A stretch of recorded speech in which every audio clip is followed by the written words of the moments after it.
ఆటోకి వచ్చేసి ఎంతమందిని ఎక్కించుకుంటారు? ఐదుగురు నలుగురు మొత్తం ఐదుగురు ఎక్కించుకుంటారు ఆటో ఫీల్డ్. అంటే యూనియన్ మొత్తం అందరినీ మాట్లాడుకున్నారా? ఆటో యూనియన్ మొత్తం అందరినీ మాట్లాడుకున్నారు ఏంటని. ఇక మేము పొద్దున్నే మార్నింగ్ ఇప్పుడు బండ్లు పెట్టేసినాం.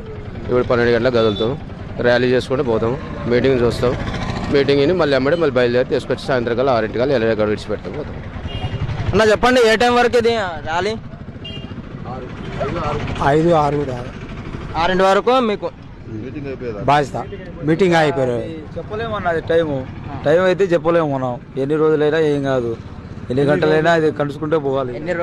మరి రేవంత్ అంటే వస్తాడు మన అన్న కదా, పెద్దన్న వస్తాడు. ఆయన కోసం మేము రోజు మొత్తం కూర్చుంటాం మేము, అంతే.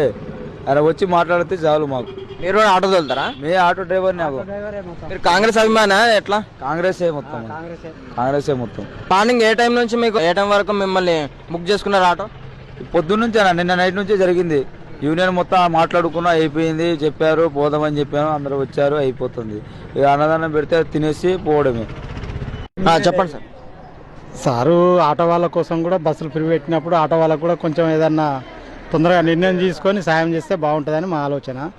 కాకపోతే పరిపాలన కోసము ఇక అది పెద్దవాళ్ళు చూసుకుంటారు, అది మేము చెప్పేది కాదు, అది సార్లకు ఎరక. అదంతా ఇప్పటి వరకైతే ఆటో వాళ్ళు చాలా ఇబ్బంది పడుతుంది, అది ఒకటైతే వాస్తవం. ఏదన్నా ఒకటి అంటే మీరు వేరే విషయాల గురించి చెప్తారు కానీ మీ ఆటో సమస్యలు ఏంది, మీ ఇబ్బంది ఏందో అది చెప్పాలి పూర్తిగా.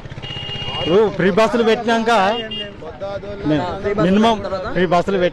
మినిమం ఒక బండికి ఒక రోజుకు 700 నుంచి 600 వరకు తగ్గిపోయినాయి. అయినా ఇంకా జనం ఏం చేస్తున్నారు కానంటే పబ్లిక్ ఆ బస్సుల కోసమే చూసుకుంటూ పోతూ ఉన్నారు. ఆటో వాళ్ళని అయితే అడిగిన వాళ్ళు లేరు. ఆటో వాళ్ళకు ఉన్నదైతే వాస్తవం ఇబ్బంది.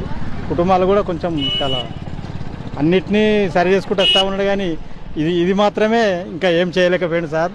మరి చేస్తామేమో ఈ మీటింగ్ తోటి చూద్దాం మరి. Thank you. నేను అతిగా మాట్లాడొద్దు అనేసి